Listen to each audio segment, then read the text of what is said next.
Hey everybody, Sean Albertson here. This is a webinar with CX on the Rocks, and I'm joined by J.P. Dumas. He's going to introduce himself in just a minute, but CX on the Rocks, we're a community that it really is helping practitioners and leaders really understand customer experience in today's day and age, and really the challenges that we're facing. That's kind of why we call it on the rocks a little bit. But, you know, we've got a lot going on. And I know AI is a big part of that and everything else. But we're talking about kind of these top areas that are impacting organizations these days and understanding how to implement and really ultimately, you know, move forward in a day and age where CX is in a little bit of trouble.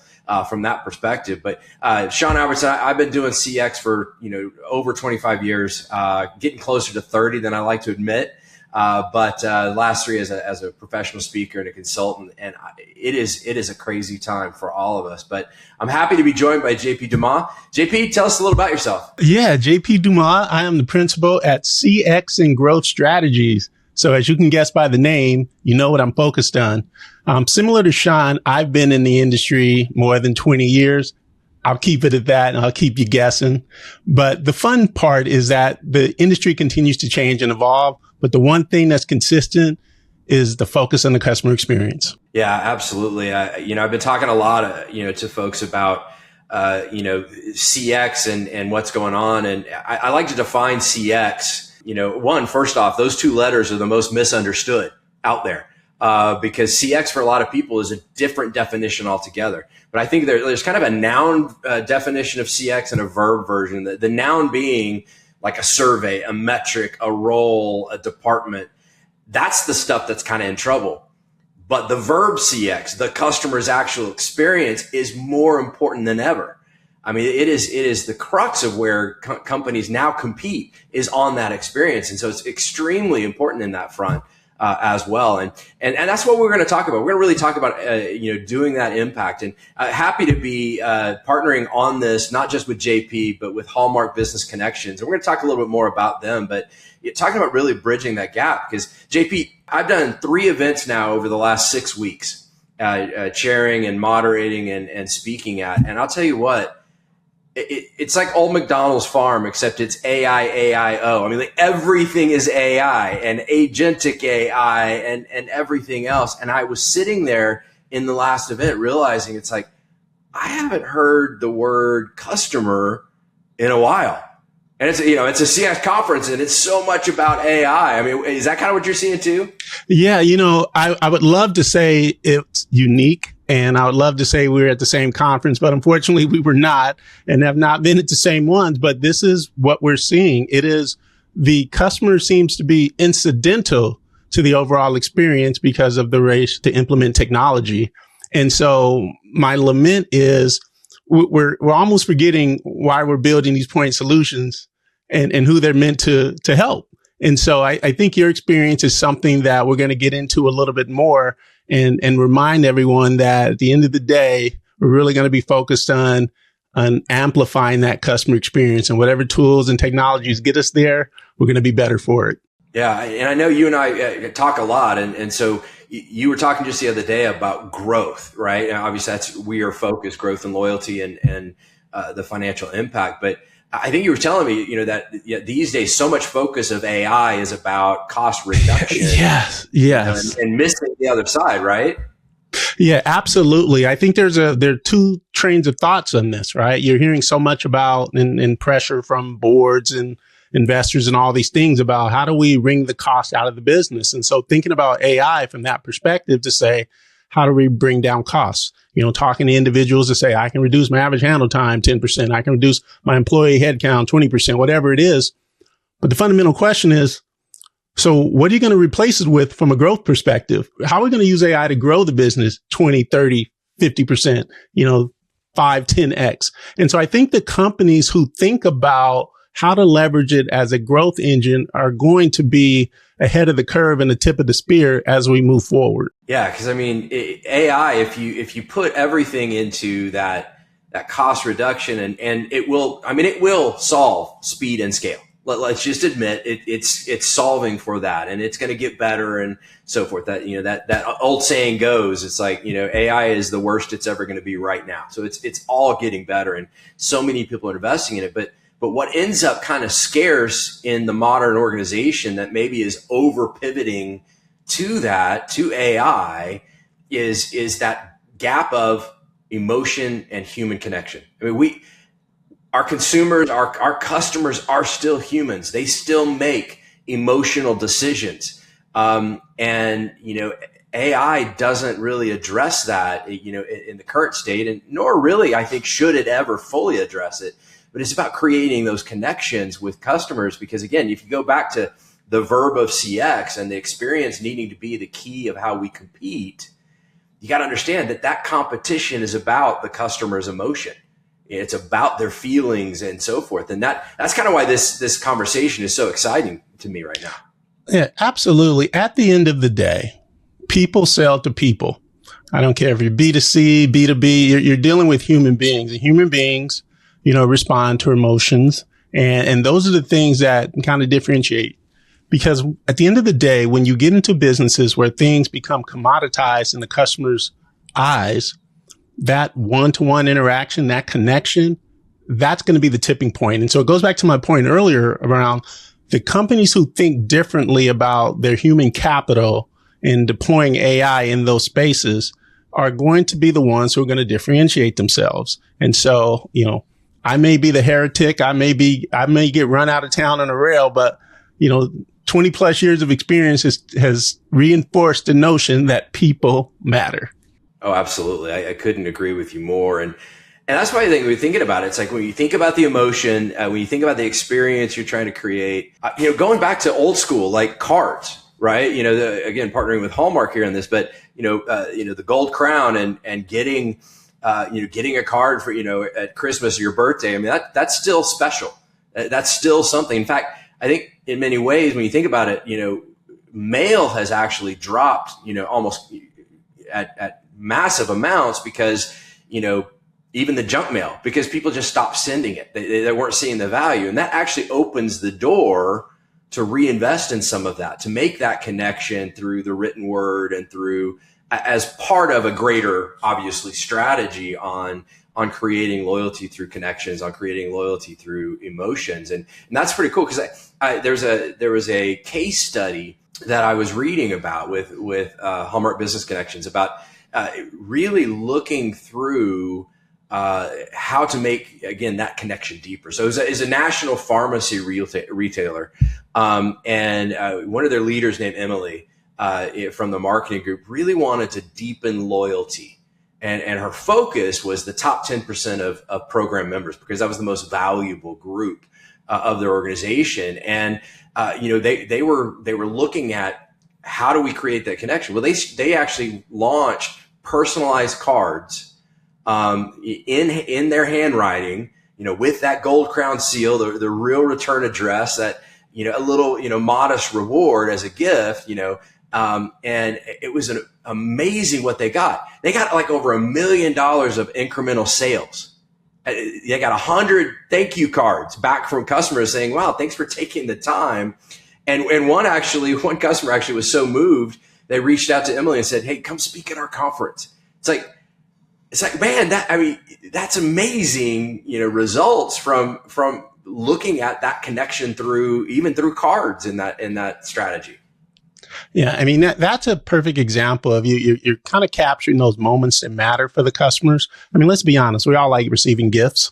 But I think the critical piece here is that it's a differentiator, where everyone's running to the, being the same and being a commodity, and loyalty becomes a set it and forget it program. I gave you a good product. I gave you good service. That should be enough. It's more of a reactive view of it. This is the proactive. We value you as a customer. We value your business. And this card is not just a card. It's a card addressed to Sean. It is for you. It is personal. And so when you read it and you think about a company, a person has taken the time to do this, man, that's pretty special. Oh, absolutely. Yeah, because I think too many of us, going back towards the AI and then everything else, but too many, when we think about loyalty, mainly it's like points, right? Points on an app, and points when I buy and stuff like that. And this is a hand reaching out to the customer, in this context through the mail, and it's amazing because what HBC, Hallmark Business Connections, what their research finds, 64% of recipients actually say greeting cards make them feel special.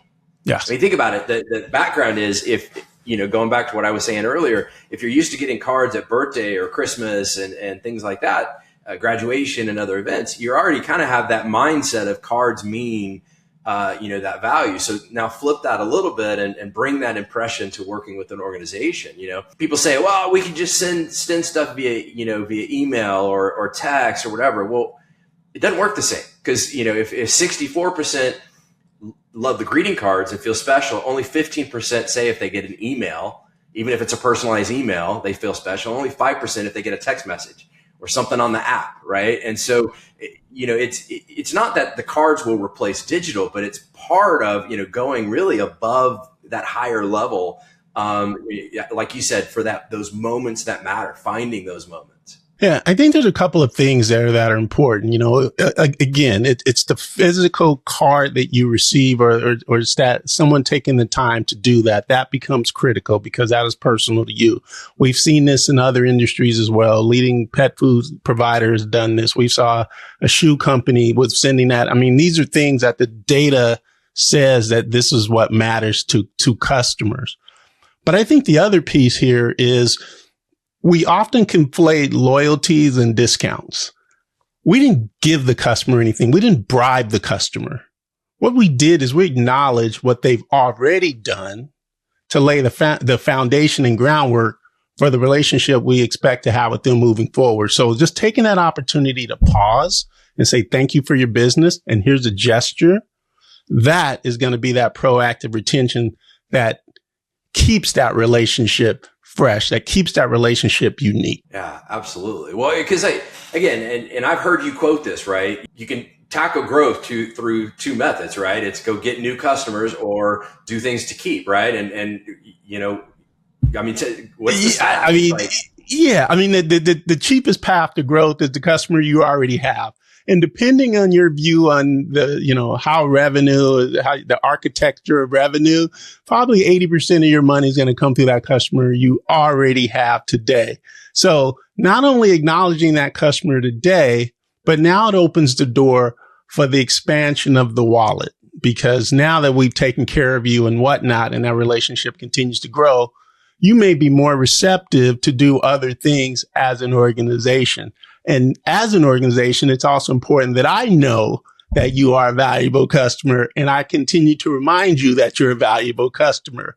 When you get that gold seal, like, hey, look at this. It's, I'm kind of fancy here. That means something to people. Absolutely. Because again, growth and loyalty, right? They're two sides of the same coin, right? And that's the piece that we really have to think about and understand. Yeah, I'll say this. If you don't focus on your loyalty and your retention, you're going to quickly have an expensive acquisition problem. Yeah, and you don't want the leaky bucket, right? That's the other part of it too. So. Absolutely. Emily's example and the pharmacy's example is very marketing specific. Which again, you think about loyalty, that's a very key, mindset to look at. But then there's kind of the contact center.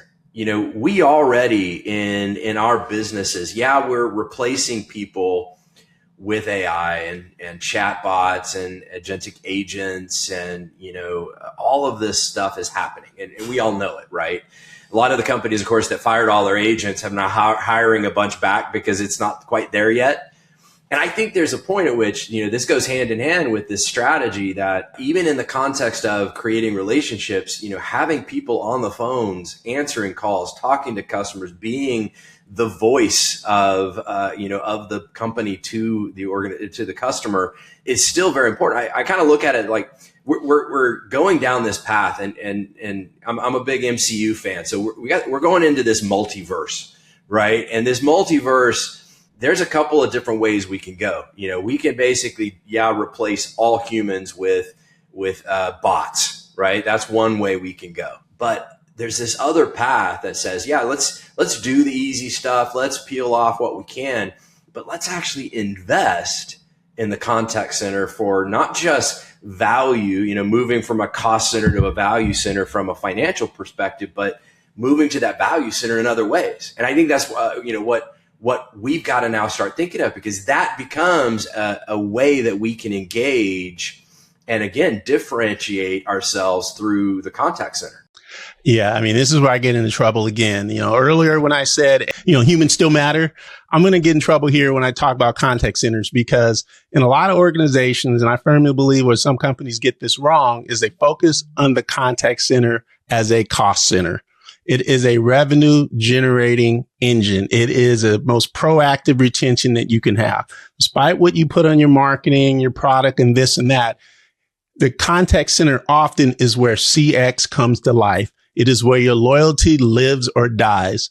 And so that investment in tools and things that can enable the human who is talking to your customer, which is one of your most valuable commodities, valuable resources rather, you're talking to your customer at that moment, your brand comes to life, your loyalty comes to life. So it is important to have those sort of tools and technologies in place that will amplify that human experience. Yeah, absolutely. Well, and again, to that point, when these agents, and they may not be the entry level roles that they are today, I really think so. You're going to have high, emotional quotient folks doing, being the face and voice of the organization, and that's a different model in the future. In fact, and I kind of project that.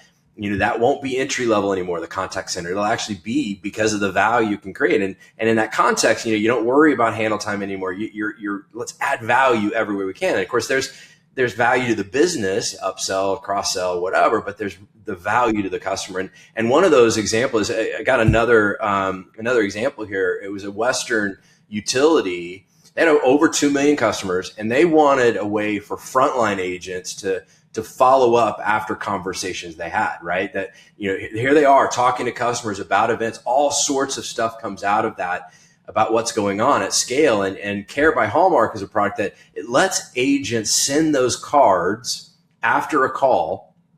Either, think about it like a thank you to a veteran, comfort after a hardship, issue, a celebration of a life moment.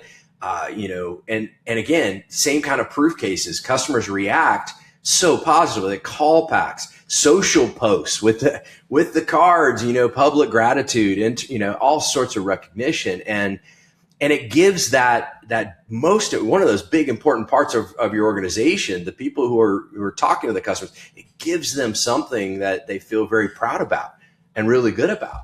Absolutely. I mean, this is proof positive of the connection you make with your customers. Customer may engage with a very large organization and say, oh, okay, I had a great experience with the person. They're not going to remember me. They don't care. And then you get this card and it's addressed to you. And, and if you have the ability, you can personalize it. And so I'm sitting around the barbecue with Sean and we're comparing our cards or what have you, and says, hey, I got a different signature here. Wow. Like this is mine. Like how cool is that? But more importantly, it reminds me that I talked to a person, they remembered. So as a customer, I feel seen, I feel heard. And so my likelihood of continuing to engage with that organization is high. Now I'm going to say something else that's a little controversial. The reason why I talk about these contact centers so importantly is because what happens on a survey or what I say happened in a survey could be fundamentally different than what happened in that moment of truth on a contact center, and you have it captured there. And so that is the real experience. That is a living example of your NPS at work in that interaction. Oh, absolutely.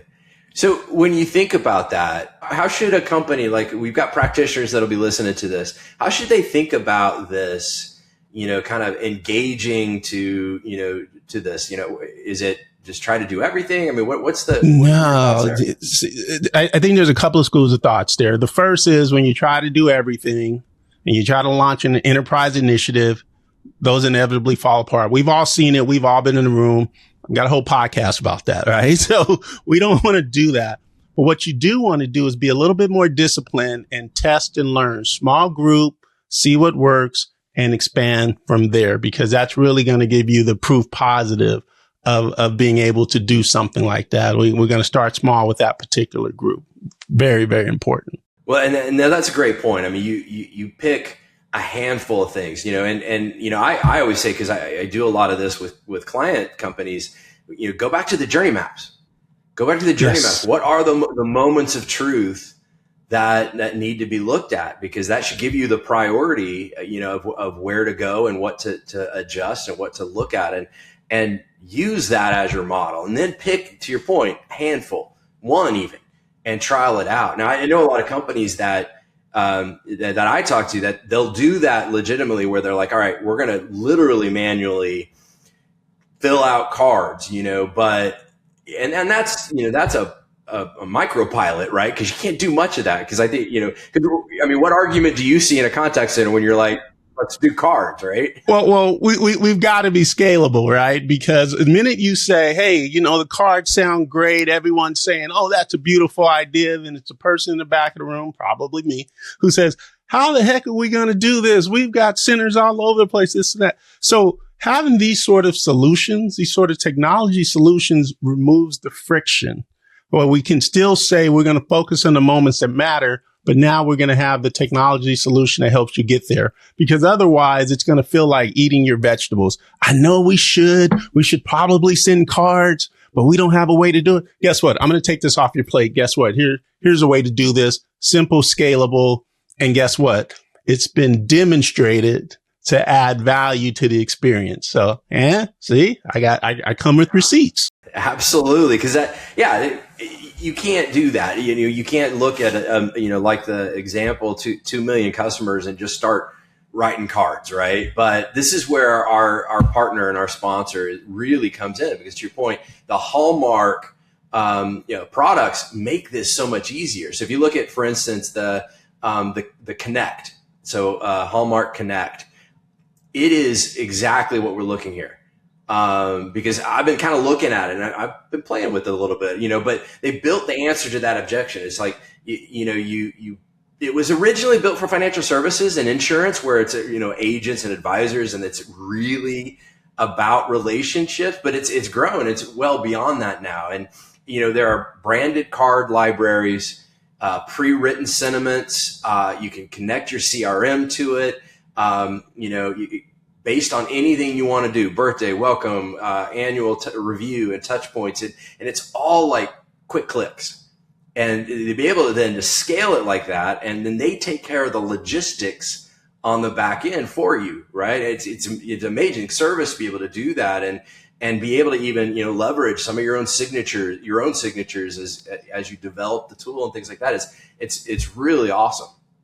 Yeah. And again, I'm going to say, old school, right? We love getting those gifts. We love getting these sort of things. Most likely, and I'm going to go out on a limb here, has a much higher open rate than your emails and your SMS or whatnot. People are going to open a card, or they're going to open up something that's addressed to them. And so each time that happens, you're ticking that proactive retention box. You're ticking that engagement box. You're ticking that customer loyalty box. And again, this isn't about bribing them or giving them something or anything like that. This is about an acknowledgement that we value your business. Yeah, absolutely. And the price, I think, comes down to, it's like, is less than a price of a Starbucks, per touch point. And so, you're able to do that now at a reasonable price without the time challenge of manual writing. And there's like research showing that, agents who use this card as part of a loyalty strategy, they actually hold on to 16% more of their book of business year over year. That's real results, right? Absolutely. And I'd also say, another tagline coming, that CX begins with EX And what do I mean by that? For an employee who has the agency to be able to send a note to their customer and say, hey, I appreciate our interaction. I appreciate what you've done here. That employee is now invested in the business. Just the whole point of sending that, it demonstrates their investment to the business. So what does it mean as an employer who has employees who are focused on the experience, who have the tools to do the job and the wherewithal to want to do it? I mean, it's a win-win. And as you mentioned earlier, incremental growth. I mean, from a customer you already have, your marketing team's going to love you. Like, guess what? We're not spending, anything other than the program. So it's phenomenal. Yeah, I mean, and that, I think that's so important. And thanks for bringing that up, because to your point, I like I said, it's all about the X's, right? EX, CX, UX, whatever you want to do. And at the end of the day, you're also trying to solve for your human capital and have them feel like there's value to that as well. And again, goes back to kind of the personalized piece, because an agent can digitize their signature, right? And now it's used on every call, right? And everything's able to be done, and it's connected. It's connected to them. It's not just a font, if you will. And that's a big part of that, again, connection. And it creates that through line, between the employee and the consumer. And I'm not, my wife will say I'm not a super sappy guy. And if I get a card, I don't probably change, my behavior completely, but it's recognition of the time they took to do it. But there are others that are going to be like, that are going to love it. So even if a cynic like me really would appreciate that, now I can see why the value is there. Well, absolutely. I mean, not that I'm keeping score, but if I get a card, I'm keenly aware of the companies who have not sent me a card around those important moments and milestones. So again, we're keeping score at home. Who am I going to continue to do business with? Yeah. I see this too in the context, kind of coming back around to what we started with. AI is great. Technology is going to be a bigger part of what we do. And so this ability then to use technology in a way like this, that it removes the barriers of the manual, process and component, and the time, issue and obstacle, if you will, and really are able to do that and run these at, enterprise platforms, because most automation takes the human out, right? But this kind of automation, it actually makes the human connection even more relevant and possible. Do you believe in human replacement or human enablement? I mean, those are the two paths. This is human enablement and amplification of it. We're going to give humans tools to be even more human, to differentiate even more, to connect even more, to engage even more. And so, in my view, that is the intent of the technology, is to make you better at what you're doing and to give you the ability to scale that warm and fuzzy across 2 million customers. Well, and we've been talking a lot about practitioners, right? I'm going to be at the Future Branches conference here in a couple of weeks, and this product is great for branches, obviously, just like we talked about, where it's really kind of where it came from. And we talked about contact centers and practitioners. But I know a lot of the CX on the Rocks audience is also independent consultants like us, right? And so when we think about ourselves being able to look at this, what do you see as the value as a consultant to having this practice? Yeah. I mean, it's the little things. It's closing out an engagement and saying, thank you for your business. Thank you for doing these sort of things. I think about, just even speaking engagements, thank you for inviting me on the stage, or someone you meet at a conference. You can send this card. I mean, it's another reminder. I think about, we used to hand out physical cards. Now we do digital cards and whatnot. And for me personally, thinking about, podcast guests and things like that, when you send something to someone that says, thank you for sharing your story, there's so many use cases that we've kind of moved away from, that this now gives me pause to think about, how can I use this in my own practice? So great tool, great technology. And of course, you get to play with it. Well, and neither you or I have a procurement team. we're solopreneurs, so we don't have a lot of resources,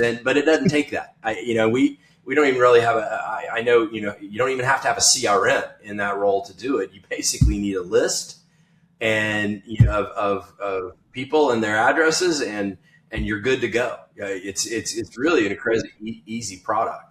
Well, and it's a unique perspective, because when we think about AI, we don't think about replacing anyone. This allows us to be in multiple places and do multiple things, and we couldn't sign 1,000 greeting cards. Yeah, no, not at all. Absolutely. So, I know we've been talking in our events. We always have a ton of CX leaders with us. As we think kind of back to this conversation and this topic, what do you think needs to change on Monday? What would you recommend a listener really think about and changing that, changing some behavior or trying something new? I think it goes back to what we mentioned earlier. I think find your one use case in your business that can move the needle. Whether it's in customer experience, whether it's in retention, it's attach a dollar amount to it, but do that one thing and get proof of concept.